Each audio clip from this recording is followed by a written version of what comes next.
समय कितना भी बुरा हो, बस ये दो बातें याद रखना, गौतम बुद्ध। तो आइए दोस्तों, अपने वीडियो को और बढ़ते हैं। आप लोग वीडियो में लास्ट तक बने रहे। एक शहर में एक आलीशान और शानदार घर था।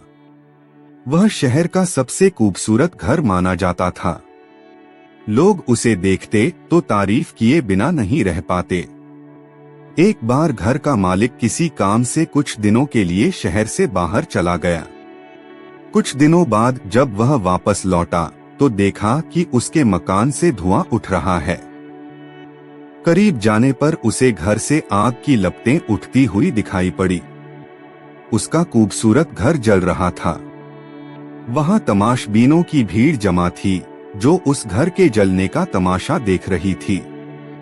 अपने खूबसूरत घर को अपनी ही आंखों के सामने जलता हुए देख वह व्यक्ति चिंता में पड़ गया। उसे समझ नहीं आ रहा था कि अब क्या करे, कैसे अपने घर को जलने से बचाए। वह लोगों से मदद की गुहार लगाने लगा कि वे किसी भी तरह उसके घर को जलने से बचा लें। उसी समय उसका बड़ा बेटा वहां आया और बोला, पिताजी घबराइए मत, सब ठीक हो जाएगा। इस बात पर कुछ नाराज होता हुआ पिता बोला, कैसे न घबराऊं, मेरा इतना खूबसूरत घर जल रहा है। बेटे ने उत्तर दिया, पिताजी माफ कीजिएगा, एक बात मैं आपको अब तक बता नहीं पाया था। कुछ दिनों पहले मुझे इस घर के लिए एक बहुत बढ़िया खरीदार मिला था। उसने मेरे सामने मकान की कीमत की 3 गुनी रकम का प्रस्ताव रखा। सौदा इतना अच्छा था कि मैं इनकार नहीं कर पाया और मैंने आपको बिना बताए सौदा तय कर लिया।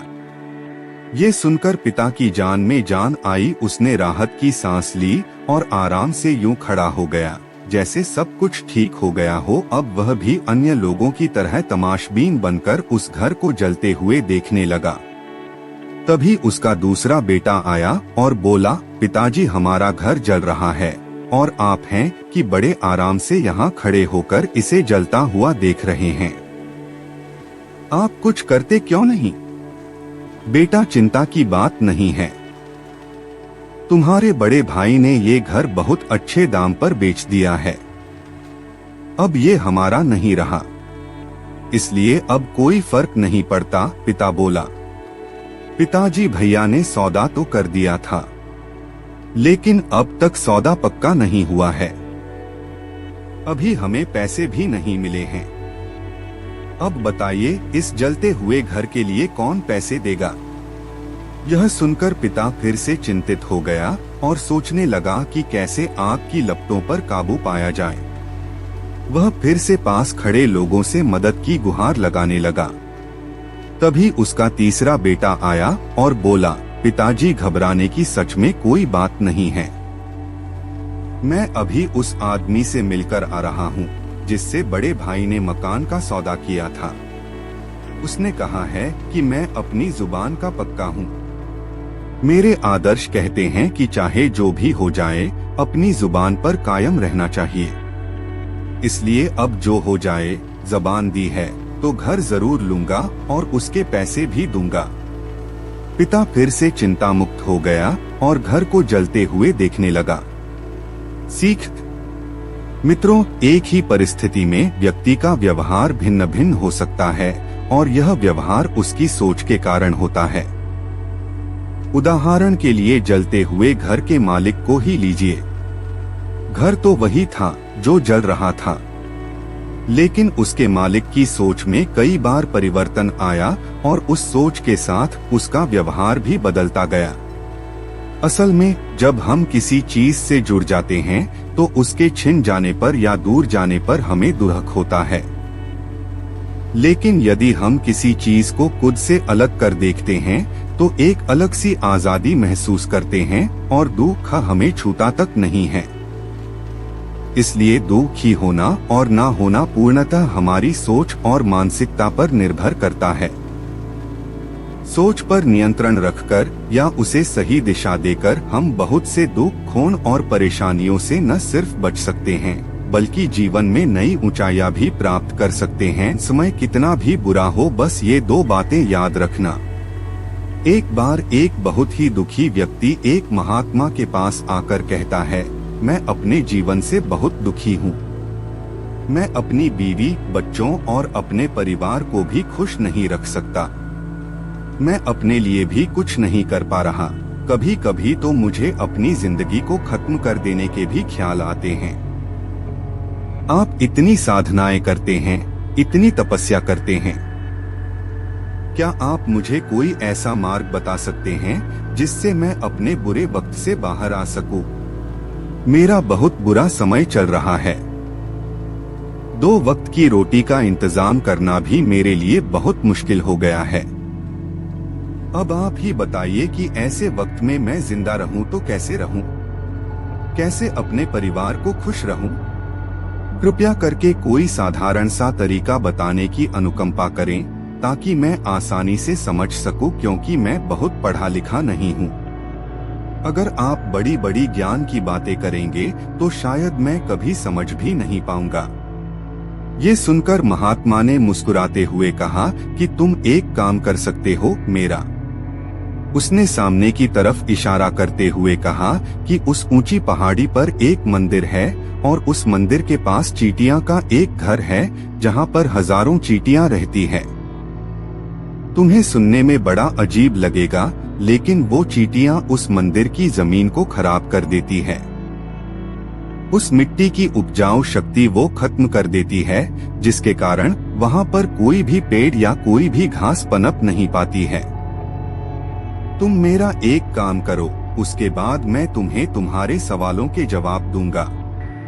तुम 7 दिन तक रोज उस पहाड़ी पर जाओ और उस चींटियां के घर को तहस नहस कर दो, उसको तोड़ दो। जब भी तुम्हें कोई चींटियों का घर दिखे मंदिर के आसपास तो उसे वहीं पे तहस नहस कर देना। लेकिन याद रहे, घर को तोड़ने में कोई भी चींटी मरने नहीं चाहिए। इस बात को समझने का प्रयास करते हुए वो युवक वहां से चला गया। शायद उसको कुछ समझ में नहीं आया था कि महात्मा जी ऐसा क्यों करवा रहे हैं। वो तो उन चिड़ियों पर अन्याय कर रहे हैं, उनका घर तुड़वा रहे हैं, उन्हें नुकसान पहुंचा रहे हैं। आखिर कौन महात्मा ऐसा करेगा? लेकिन फिर भी उस महात्मा की बात मानते हुए वो अगले दिन से ही पहाड़ी पर जाना शुरू कर देता है। जब वो पहले दिन पहाड़ी पर पहुंचता है तो देखता है कि बहुत सारी चींटियां अपना खाना जुटाने में लगी हुई है। सारी चींटियां कतार से चल रही थी और अनाज के छोटे छोटे कण उठाकर अपने घर में जमा करती जा रही थी। ये देखकर पहले तो उस युवक का मन कमजोर पड़ गया। उसने सोचा कि ये इतनी मेहनत करके अपना घर भर रही है और मैं इनके घर को तबाह कर दूंगा तो इनको कितना बुरा लगेगा। लेकिन फिर उसने उस महात्मा की बात याद करते हुए उस घर को तोड़ना शुरू कर दिया। जल्द ही चींटियों में हाहाकार मच गया। वो इधर उधर दौड़ने लगी। अभी तक जो कतार में चल रही थी अब वो बिखर गई और इधर उधर अपनी जान बचाने के लिए भागने लगी। थोड़ी देर में घर टूट गया और सारी चींटियां इधर उधर छुपने के लिए भाग चुकी थी। ये करने के बाद वो युवक दुखी मन से वापस अपने घर पर लौट आया। उसका मन परेशान था, दुखी था, पश्चाताप से भरा हुआ था। फिर उसने अपने बिस्तर में रात में लेटे लेटे ही सोचा कि अब तो उन चींटियों का घर तबाह हो चुका है। अब वह वापस जाने से क्या प्रयोजन है? अब क्या फायदा होगा? क्योंकि चींटियों का घर तहस नहस करने के लिए महात्मा जी ने कहा था, जो मैं कर चुका हूँ। लेकिन फिर कुछ सोचकर अगले दिन उसने फिर से जाने का निश्चय किया और अगले दिन सुबह सुबह उठकर वो वापस उसी पहाड़ी पर पहुँच जाता है। पहाड़ी पर पहुंचकर वो उसी जगह पर पहुंचता है जहां पिछले सुबह उसने उस घर को तहस नहस कर दिया था।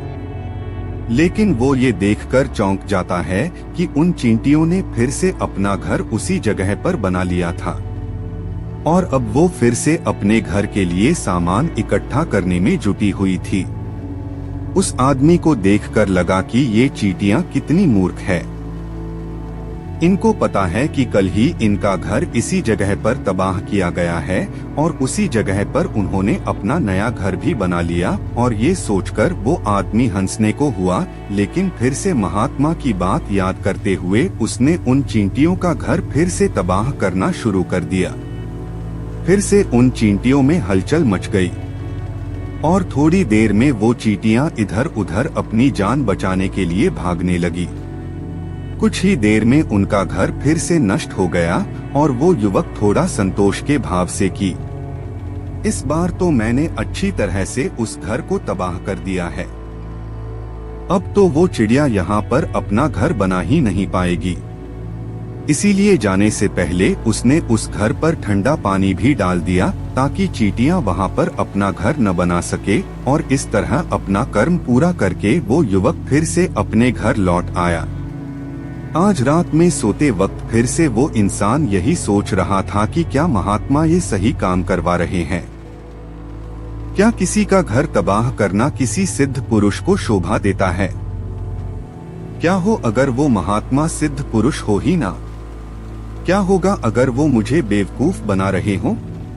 लेकिन फिर उसने निश्चय किया कि मैं अपने काम को पहले पूरा कर लेता हूँ, उसके बाद ही पता चलेगा कि महात्मा मुझसे ऐसा क्यों करवा रहे थे। और यही सोचकर वो रात में सो जाता है। अगले दिन सुबह उठकर वो फिर से उसी पहाड़ी की ओर निकल जाता है।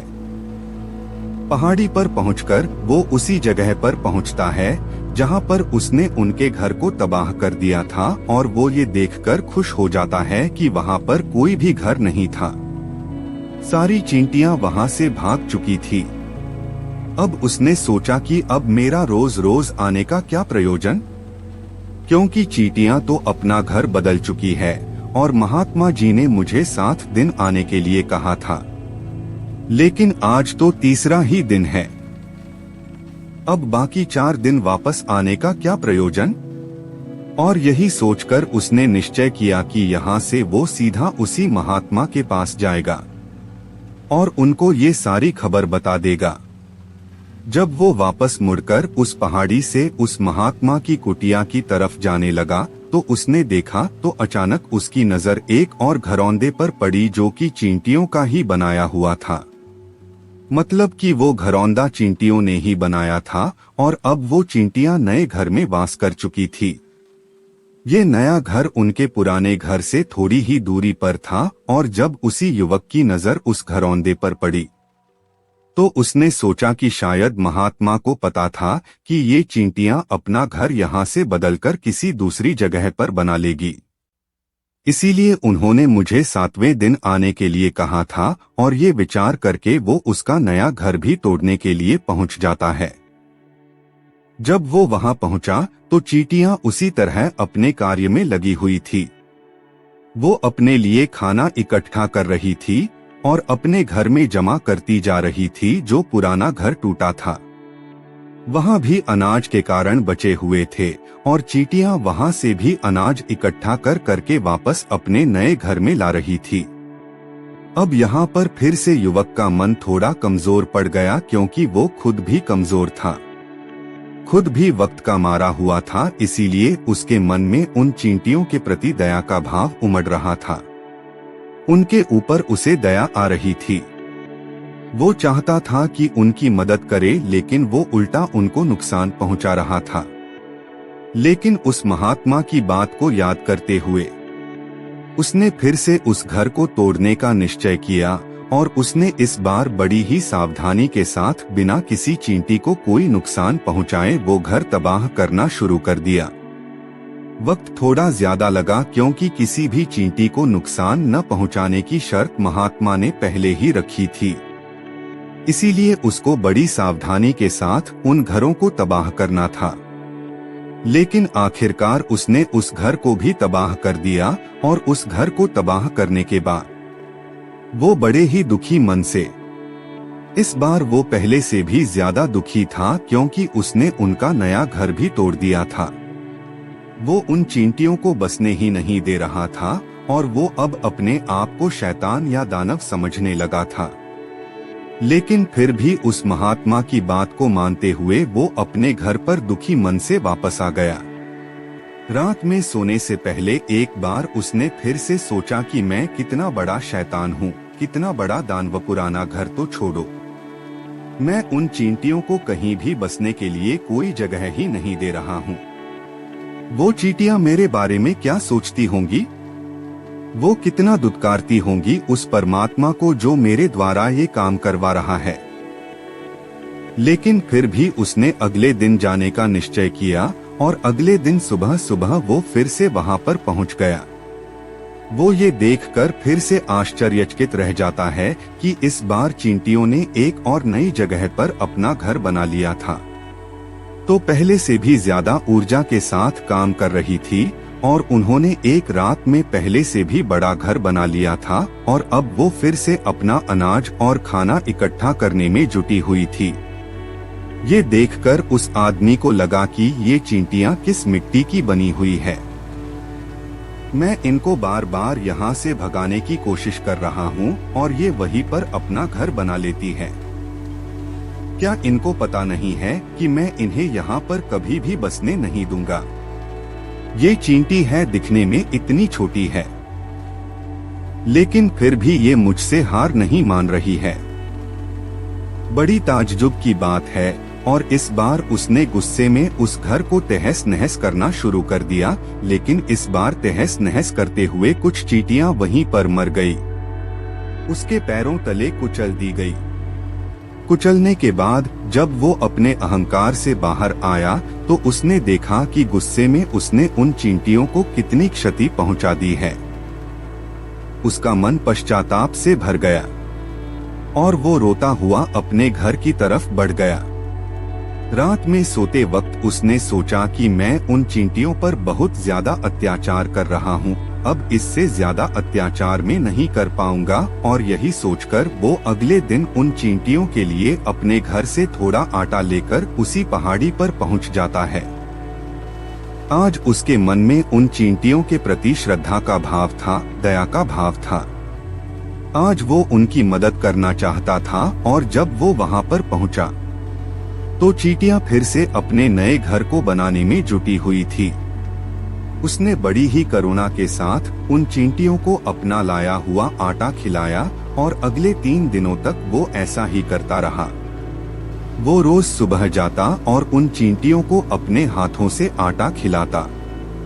7 दिन के बाद वो युवक उस महात्मा के पास पहुंचकर हाथ जोड़कर बोलता है कि हे महात्मा जी, मुझे माफ कर देना। मैंने उन चींटियों का घर तबाह करने के लिए बहुत कोशिश की। मैंने उनका घर तबाह किया भी, 1 बार नहीं 4 बार मैंने उनका घर तोड़ा। उसके बाद मैं हिम्मत नहीं कर पाया, उनके घर को नहीं तोड़ पाया। मैं समझ सकता हूँ कि मैंने आपका काम पूरा नहीं किया और इसके बदले आप मुझे वो तरीके भी नहीं बताएंगे जो कि मुझे मेरे बुरे समय से बाहर निकाल सकते हैं, लेकिन मुझे इसका कोई खेद नहीं है। मुझे लगता है कि मैंने जो किया वो सही किया, इसीलिए मैं आपसे आज्ञा लेकर वापस जा रहा हूँ। कृपया मुझे वापस अपने घर जाने की आज्ञा दीजिए। ये सुनकर महात्मा ने मुस्कुराते हुए कहा कि अरे बेटा, कहाँ चल दिए? रुको तो सही, जलपान तो कर लो, थोड़ी देर ठहर जाओ, उसके बाद चले जाना। और ये कहकर वो महात्मा उस युवक के लिए पानी लेकर आते हैं। पानी पिलाने के बाद महात्मा उस युवक से पूछते हैं कि तुम मुझे ये बताओ कि आखिर तुम उन चींटियों का घर तबाह क्यों नहीं कर सके? वो चींटियां तो छोटी छोटी है और तुम इतने विशालकाय हो, फिर भी तुम उन छोटी छोटी चींटियों का घर तबाह नहीं कर पाए। कहा है तुम्हारी शक्ति, तुम्हारा बाहुबल? इसका जवाब देते हुए उस युवक ने कहा कि हे महात्मा, मैंने उन चींटियों का घर तबाह कर दिया था, बार बार किया था। एक बार तो अपने गुस्से में उन चींटियों को भी मैंने हानि पहुंचा दी थी, लेकिन जिस दिन मैंने उनको हानि पहुंचाई उसी दिन मेरे को लगा कि मैं इनको क्यों हानि पहुंचा रहा हूं, क्यों इनको इतनी तकलीफ दे रहा हूं, और उसी दिन से मैंने उनको क्षति पहुंचाने की बजाय, नुकसान पहुंचाने की बजाय उनकी सहायता करनी शुरू कर दी। ये सुनकर उस महात्मा ने कहा कि ये ही तो सीखने की बात है। एक छोटी सी चींटी हमें जीवन का संदेश दे जाती है। मैंने तुम्हें उन चींटियों का घर तबाह करने के लिए नहीं भेजा था। मैंने तुम्हें भेजा था ताकि तुम उन चींटियों से कुछ सीख ले सको। तुम्हें क्या सीख मिली उन चींटियों से, क्या मुझे बता सकते हो? ये सुनकर उस युवक ने पूरी कहानी बयां कर दी। पूरी कहानी सुनने के बाद महात्मा ने मुस्कुराते हुए कहा कि बेटा, पहली सीख जो इन चींटियों से लेने की थी वो ये थी कि तुमने कितनी ही बार उनके घर को तोड़ने की कोशिश की, कितनी ही बार प्रयास किया कि उनका घर तबाह हो जाए, लेकिन वो हर बार अपना नया घर बना लेती थी। उन्होंने कभी भी हार नहीं मानी। अगर वो हार मान लेती तो वो चींटियां तुम्हें वहां पर नहीं मिलती। जीवन कार्यशीलता का नाम है, कर्मशीलता का नाम है, लेकिन हम मनुष्य एक दो बार हार मिलने पर ही टूट जाते हैं, हताश हो जाते हैं और फिर जीवन में प्रयास ही नहीं करते। और कुछ लोग तो अपनी जिंदगी को खत्म करने पर उतारू हो जाते हैं।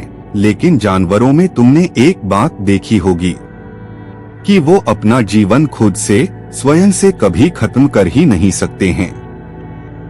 तुमने कभी नहीं सुना होगा कि किसी जानवर ने आत्महत्या कर ली, चाहे वो जानवर कितना ही भूखा क्यों ना हो, कितना ही दुखी क्यों ना हो, लेकिन वह अपने जीवन के लिए हमेशा संघर्ष करता रहता है।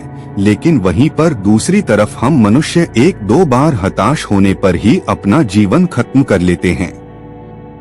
जीवन तो कर्मशीलता है, कर्म करने का नाम है जीवन, और मृत्यु आखिरी विश्राम है, परम विश्राम है।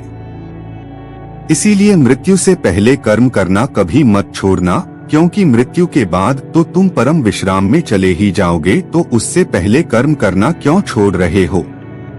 क्यों हताश हो रहे हो? अगर तुम्हारा एक घर टूट गया है तो दूसरा घर बनाने का प्रयास करो, कोशिश करो, और कोशिश करने वालों की कभी हार नहीं होती।